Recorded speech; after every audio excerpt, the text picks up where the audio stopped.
The following podcast contains adult content. It is not suitable for minors, professional settings, or the faint of heart.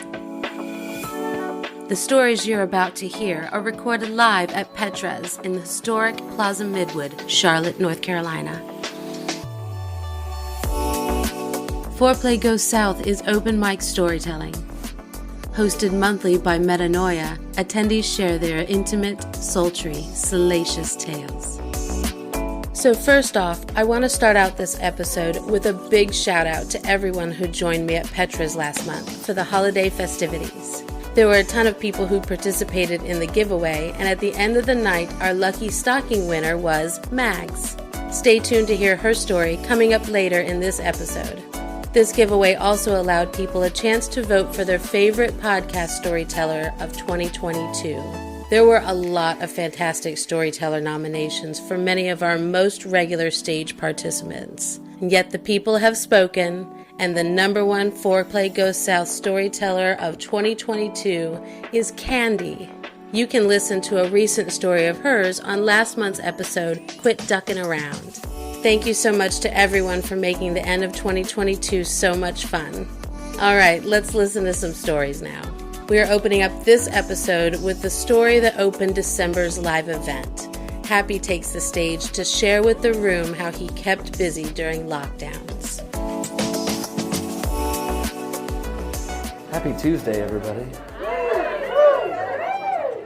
This is a story about a Panda Express we've been having for a couple of years. Oh, no, a pandemic, I think it was called. It was something like that. But times got weird, right? I hope that you guys got weird sexually during that time. Maybe it was new for you. It wasn't entirely new for us, but it was a great time. We're in the restaurant industry, my partner and I, and we mostly missed each other all the time. Before the pandemic, we never worked together, and so we were always. I was running a bar, she was running a breakfast spot, and we were kind of passing ships in the night. And every once in a while, we'd get a whole day together. We'd be like, oh, we could have a bunch of weird sex, or we could do the laundry. By the way, Tutu Tuesday is a thing. I don't know if you guys have noticed. There's some people in tutus. We're doing the thing. You don't have to do anything to join. We're not Baptists or anything. We're not going to vote on it, or you don't have to give us a certain amount of money or anything. We'll take it if you do. But so we'll tell you where to put it. So we had gotten inventive, but also our unemployment hadn't kicked in, and we had no stimulus. I mean, we had plenty of stimuli, but none of it was paying the bills. So when it came to picking out new sex toys, we had this little routine that we would do. We would go to the Dollar Tree, and I guess sorry if I fondled the mic right there. I forgot it was there. I was like, what the fuck is that? So, God bless these people at the Dollar Tree. We would shop around for a minute, and we did this at Harris Teeter in the produce aisle too. But we'd shop around for a minute and just pick out some innocent things that other people would think are, good for Christian uses. And some of these things aren't necessarily what you would imagine. We picked out some kids' footballs. They're so squeezy. I mean, you can really mold them into. You can use your imagination. You'll figure it out. We had already been to the Harris Teeter before the Dollar Tree, and we looked at the squash and the zucchini and the eggplants. There's a reason the emoji's there. We looked at some of the other ones, beets. As long as you got the thing left to pull it back out, you're probably fine. Every once in a while, you find a cucumber, by the way, that's a two-seater.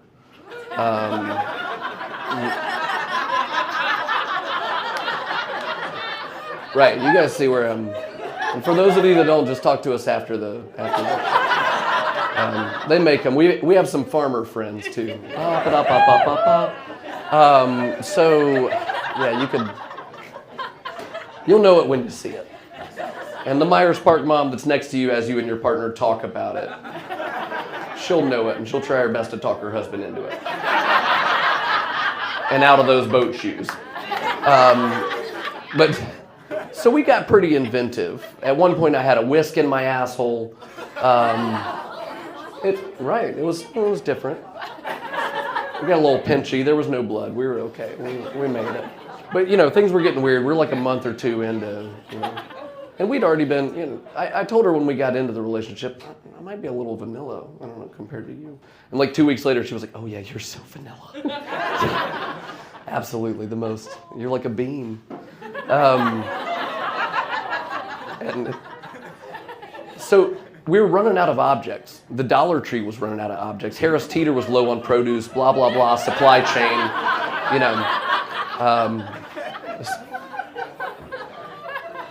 So she was like, hey, I used to play lacrosse. And I was like, none of those guys are coming over here. Absolutely not.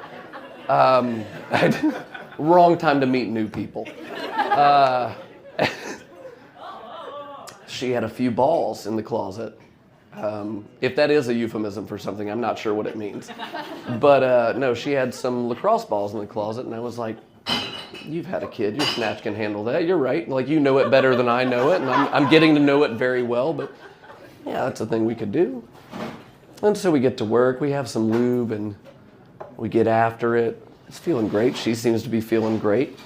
It's opening up, it's going in, I'm like, the moon is waning. And so, I wore the right shirt. This is great. Yeah. The moon is a spinner. So we're taking our time. I care about my partner. She cares about me. She's invited me into this very intimate space and the lacrosse ball. And we get it in. And she goes, and I'm like, well, there it goes. And she's like, and I'm like, how does it feel? She's like, it feels like there's a lacrosse ball in my snatch. I'm like, all right, so success, right? Like, we did it. We've really nailed it.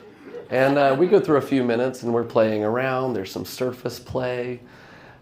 She's playing with me. She's distracted. And I'm like, all right, so you want to go ahead and get this out of you? And she's like, oh yeah. Let's go ahead and get this thing out of me. So we start to work at it. We still got plenty of lube. Everything's okay. Stimulus should kick in anytime in the next week if we need to buy more. We're getting a little worried. She's getting a little worried. I'm like, everything's fine. Totally fine. We're going to get this out of you, baby. Don't you worry. And I'm not a doctor. But, so we're working on it. And as I said, she is a mother. She's had a child. And she's like, we got to move to the tub. And I'm like, okay. I'll be underneath you. I'll hold a leg or two or whatever I need to do. I don't know. I've never seen this episode, So this is, I'm going in blind. I had already had fingers in there, most of them, and I've gotten on the side of the ball, on the underside of the ball, on the overside of the ball.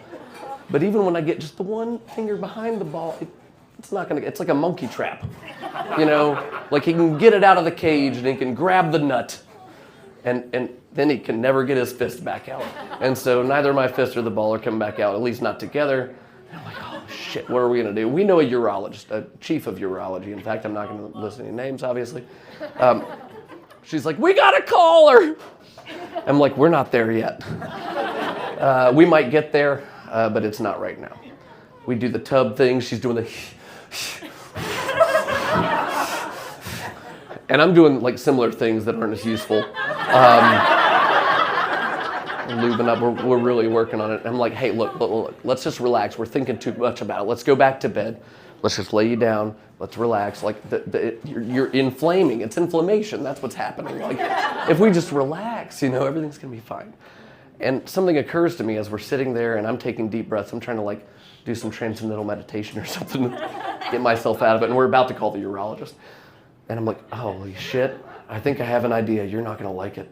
I don't know that you're gonna like it. But I think I've got a backdoor plan. And I thought about it and I was like, there's a wall that's right there. that if maybe I can get up from behind it, there's a way. And I'm not a doctor, as I said. I'm not a doctor. And she was like, get the lube. So I do, and I go in, and I'm like, oh, yep, I found the back of it. I'm going to push. Are you ready to push? You push. I'm going to push. When you feel me push, you push. And she's like, when I dip, you dip, we dip. And I'm like, oh, yeah, that's the one. And I push, and she, and she pushes, and right out. And then we still had 4 months of quarantine left. Thank you, guys. Thank you, Kate.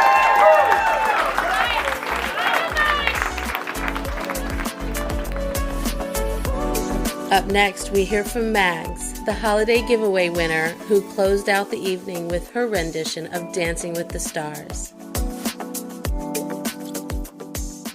So, about 5 or 6 years ago, I had a group of friends that convinced me to go on a cruise with them. I was not really a cruise person, but there was an incredible deal, so we love a deal. So I went. It was a Latin music-themed cruise. Yeah. And so I went with this group of friends. It was my first cruise ever, and actually only cruise ever. So I didn't know how cruises work then. I don't know how they work really now. But like cruises are insane. They're like floating cities, and there's like multiple clubs and bars and everything you could want, and just like alcohol flowing. And all my friends are like, it's gonna be so fun. You're gonna love it. Like international waters, no laws. And like I don't think that's how it works, but like that's what I went with for the weekend. So I go, it's amazing. There's live bands in like all these different clubs, and all of my friends are really good, like really into dancing. They love dancing. I love dancing. I have good rhythm, but I'm not like a professional dancer, so I'm just like down to like have fun with them. But so I'm doing what you do on a cruise, beach with pina colada in hand by day, dancing by night. I'm living my best life. I'm like, where have cruises been my whole life? And so this, naturally, all of my friends are like prowling for the people they're gonna sleep with on this cruise. And I've never experienced this before, so I'm like, this is fun. People from all over, just like in this like trapped vessel, we're all gonna sleep together.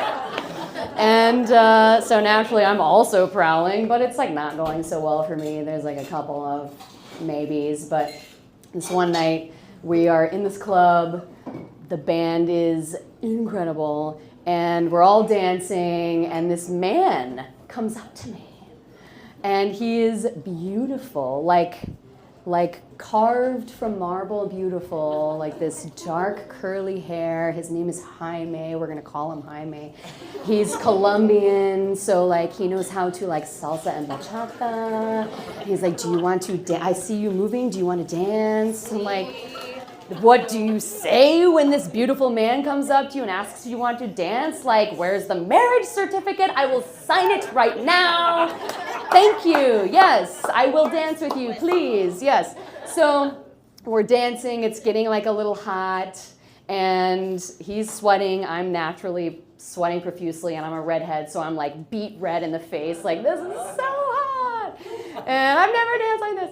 And I'm like getting whirled around, and I'm like catching glimpses of my friend. The dance floor is clearing out to the point where like this man is a professional, and like literally a professional. It's insane. And I'm like getting glimpses of my friends as I'm like whirling around like a merry-go-round, and they're like, and I'm like, this is amazing.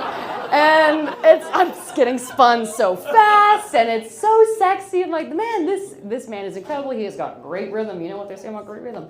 And at one point, like he's like, okay, this next move, we're like dancing, and I don't know what I'm doing, but I'm just like following. And he's like, this next move, like grab my bicep, and I'm gonna put my hand here, and I'm like, whatever you say, man.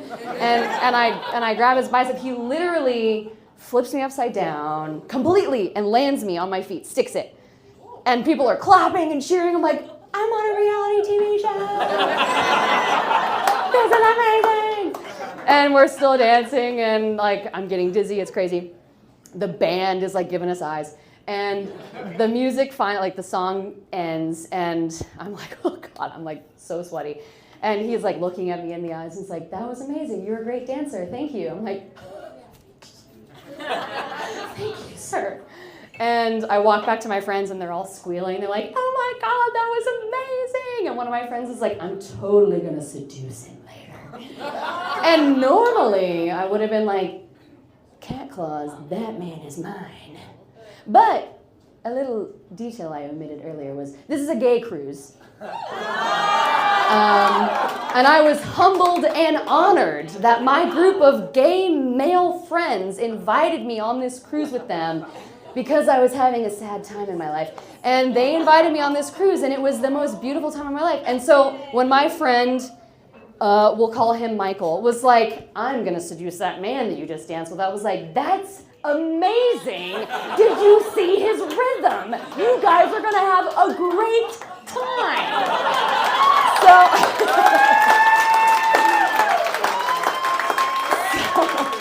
Yeah, and they did. So the night goes on, we're still dancing. I'm like, this is great. This man, another man, eventually comes up and is like kind of grinding on me. And I'm like, I don't think you're gay, but like, if you are a little bit, like, that's cool. Like, I'll still, like, I don't trust 100% heterosexual men. So like, if you tell me you're like a little bit gay, like, I like you more. So I'm like dancing with this other guy. Eventually, he and I go back to the room together. And we were, like I said, it was a deal. We were at the very, very bottom of the boat, like first to die in the Titanic bottom of the boat. No windows, you know. The room is like the size of this rug, and so like we're hooking up, and it was one of those like out at sea nights. I don't know if you guys, how many of you've been to cruises? Again, only cruise ever. Out at sea, they're like booking it to the next location, so the ship is like rocking, like booking it to the next spot, and they're I don't know, 500 knots or whatever it is. And so we're like trying to have sex in this room, and like things like we're like rocking back and forth, and I'm like, put it in. He's like, I'm trying. And like we would like get it for a second, and we're like hitting the stride with the waves, like all right. And then like the boat would turn, and I would fall off the bed, and it was insane. And so it was wild. And so I was recounting this story recently to my husband, and well, I've talked about this cruise before because I was like, I've never been on a cruise since, and I don't even know if anything could like top this cruise because I had this amazing dance experience. And I told him recently about, I was like, yeah, did I ever tell you about like that guy that I had like a one night stand with? He was like, no, how did this never come up? Ever. And like when I recount this cruise story, I don't tell people about the like motion of the ocean sex that I had. Like I tell people about the dance experience that I had. And it made me realize that like sometimes the sexiest experiences are not actually sexual.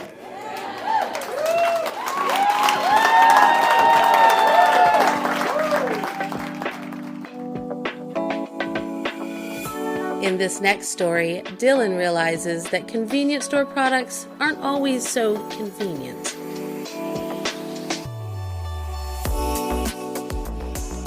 Alright, like I said, there's no prep, so we're gonna wing this one today. Alright, so I had to be about like 19. I had just like lost my virginity in college, so I was going wild. You gotta understand that. I was going wild. I was trying to fuck every single day. Every single day, you don't understand. So I know it was towards like either the end of the year or the end of the semester, because it was, I don't know, everyone who has Hell Week. Y'all know what that is? You know? Yeah, that's like the most unsexy week of the year, because all we doing is studying. So it was Hell Week, and then I'm a horror movie fan, so my horror movie fans don't know what's up with this next part. But I saw this movie called Teeth. Y'all ever seen that? Yep. So you already know Hell Week mixed with the movie Teeth, which if you don't know, it's basically about an evil vagina. So I honestly had like no desire to fuck anything for about like 2 weeks. So Hell week, studying for exams, then exam week. I'm trying not to fuck anything. After, like, or even during exam week is when I was like, you know what? I gotta go back. I gotta start fucking again. So I had a friend at that time who was dating a man who was probably like 35 or something around that time. And I happened to get a girl, happened to get her attention. We were trying to, find time to hang out. And before then, I went to my friend's friend and basically told him, like, I've seen this movie Teeth and Hell Week and all that and studying. Now I can't, even my favorite porn star couldn't get me hard. So I'm like, yo, I got this girl tonight. What am I gonna do? And he said, you know what? I got something for you, man. He digs into this drawer, this hidden drawer that was in a bed in a dorm. I have no idea how they put it there. But it's full of toys and shit. I'm like, bro. And so he pulls out this I guess this little packaging with one pill in it. I had never seen it in my life. With a yellow packaging with like red notes all over it that says "Get your dick hard" or something like that. Big dick energy, something like that. And I'm sitting there like, he's like, here, take this, and you'll be good to go all night. And he said, like, you'll be good to go all fucking night. And I said, I looked at the package, saw this one little pill, and I'm like, is this safe? And he said, yeah, man, I got it from this gas station. I'm like, yo, I got a few hours before I got to go see this girl. So I'm like, you know what, fuck it. When do I take it? How does it work? He's like, you got to take it at least an hour before you get busy. And you'll be good to go like literally all night. I'm like, perfect, because I think I could go all night. So finally get with this girl, watching a movie. I sneak off to take the pill because she had a kitchen, so I had to make an excuse to go to her kitchen. Take the pill, go back to her. Almost an hour goes by. I can feel my dick getting hard for absolutely no reason. I'm nervous that it's not going to work. But no, it works. Long story short, we actually get to it. I let off, I let off, and I'm still good to go. I was like, oh shit. Yo, gas station Viagra is the shit. So, we go for at least maybe another hour or two or something like that. And I'm still hard. I'm like, God, yo, I gotta go soon. I gotta go. And so, I do my thing, I leave. I probably shouldn't have left, but I left. And I'm walking back to my dorm, dick hard as fuck, in some sweatpants. I'm like, yo, when is this gonna end? I'm like, yo, I'm done. And so I had with nowhere to go, and I don't want to go back to my dorm because I don't want to wake up the next morning and my dick's still hard. I probably gotta go to the hospital. I have no idea how any of that works. So I go to my friend. He has another friend there, or she had her boyfriend there, and then another male friend there. Mind you, I'm like the only black guy in that room. So I'm like, bro, like you gave me this thing, I'm still hard as hell. And he's like, I don't know what to do. He's like, your sex drive probably more than mine. I'm like, I can't just keep walking down the street, dick hard. It's cold outside, and I don't know if it was him, but one person in that room had the best idea, or at least what they thought was the best idea. They're like, you know what? It's almost like 1 o'clock in the morning. They're like, you know what? We're about to go to sleep, but we're about to watch a movie. So let's all put on the most unsexy movie of all time. I said, whoa, what do you have in mind? I love my friends, but the fact that they did this, I know they were doing it just for me. They found 12 Years a Slave.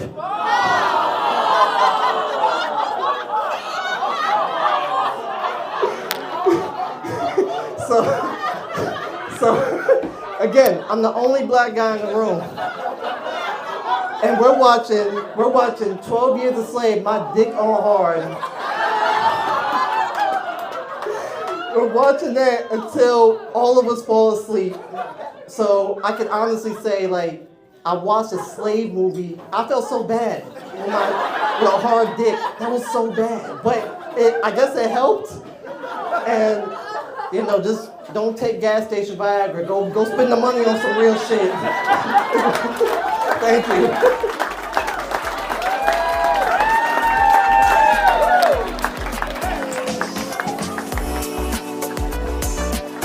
In our last story, Sky Princess opens up about her desire to explore intimacy and vulnerability through tantric practice.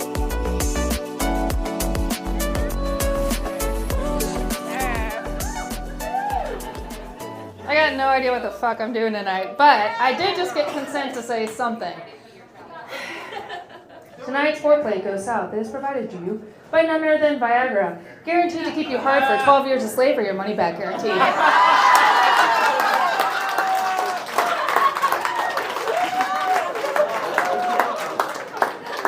Yeah, I thought of that when I was taking a piss. Okay. I'm actually really nervous tonight, which is unusual. But everybody's talking about their past years and so on and so forth, and I think I'm going to do the same. But I have realized about a year and a half ago, I went to my first party, sex positive party, and I sat down awkwardly, not knowing what I was stepping into, that it was a sex party vetting event. And the question was, how do you identify? And I said, I don't like labels. I don't identify with anything right now.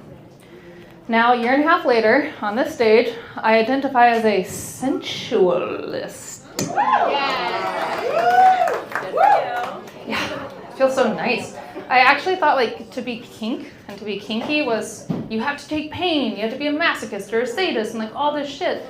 And you had to go up on the cross and you have to like pretend like, oh, it feels so good. That didn't feel good to me. And I was like, fuck, I don't like these bruises.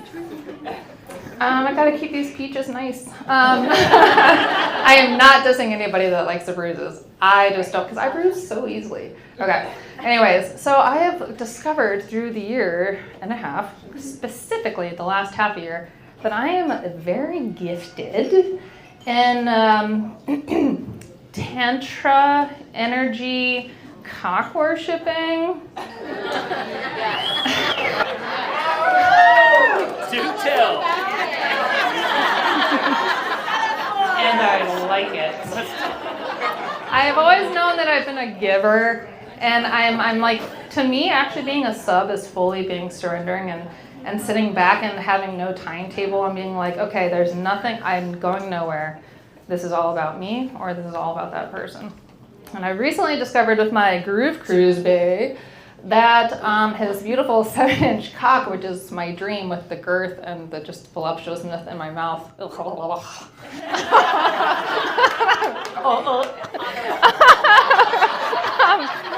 dang. So I went to Canada to visit him post-group cruise because I can't remember what I told you guys last time, but on the cruise I said, if you're gonna fuck me tonight, you have to fuck me the slowest you've ever fucked anybody. And he was just like, I got you. And his abs were just like, and he was going so slow, and we had sloth, I call it sloth sex, for like 3 hours. And I was like, babe, how do your abs feel after that? But anyways, the feeling of like actually slowing down and being in the moment is what I've been learning the last couple of months. I'm currently reading Urban Tantra, and it talks about if you feel like, oh, I'm losing my mind, I'm not here, I smell weird, something is funny, there's a dog over there, there's a cat licking my socks. It's you stop and you breathe and you like suck in your anus and you breathe in all the way up to your third eye, and then you let it out and you breathe it back in. And when you do that, you start to feel pulses in your genitals. And so I learned how to provide that for my partner. And so I could barely use my mind and my intention and barely put my hand, I wasn't even touching his dick. And it would be like, boom, boom, boom, ba-doom, ba-doom, boom, boom, boom, ba-doom. He was like, what the fuck are you doing? I was like, shut the fuck up and listen. Without me talking. And it was so hot. And I had never in my life spent 2 hours servicing a man. My biceps, nothing hurt. My mouth, totally fine. No lockjaw, nothing. I was just like, I'll be hosting sessions next week.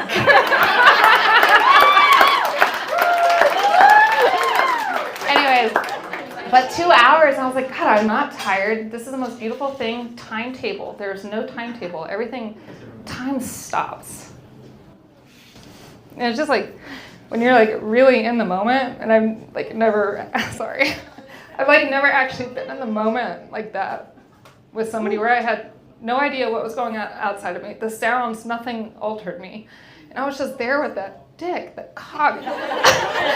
And he was so present too. And he was like not worried about how long it was taking for him to come. And I actually was like purposely not letting him come. And that was part of the energy. And I was doing my energy with him and breathing with him. And I would stop and then I would start again. And it was just so fucking beautiful. And I realized the gift I have of like providing that to someone. And that's what I want moving forward. I don't want just these fucks. I want these like deep, intimate journeys that you go on with people. But the thing is, like, a lot of people don't allow that. They can't receive that. That guy actually told me, he's like, you're too intimate and too affectionate for me. His loss, fuck yeah. I will miss the dick. But I realized that over this year and a half that you don't have to take pain. You don't have to do something you don't want to. But like, I am doing exactly what the fuck I want to do, and that is being essentialist, and I give that, and that's also what I want to receive. And moving forward in my partners, I'm not going to budge on that shit. Like,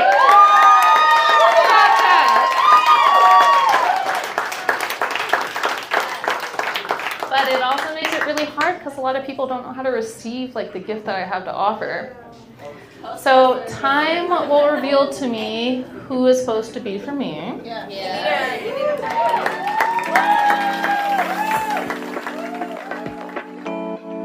Well, that wraps up this episode of the FOREPLAY Goes South podcast. Come to Petra's on January 17th to hear our storytellers live or to share something of your own. This episode of FOREPLAY Goes South podcast was recorded and produced by event host and podcast creator Metanoia. These stories are recorded live every third Tuesday of the month at Petra's in Charlotte, North Carolina. For more information about FOREPLAY Goes South, follow us at FOREPLAY GS on Facebook, FetLife, Instagram, and Twitter.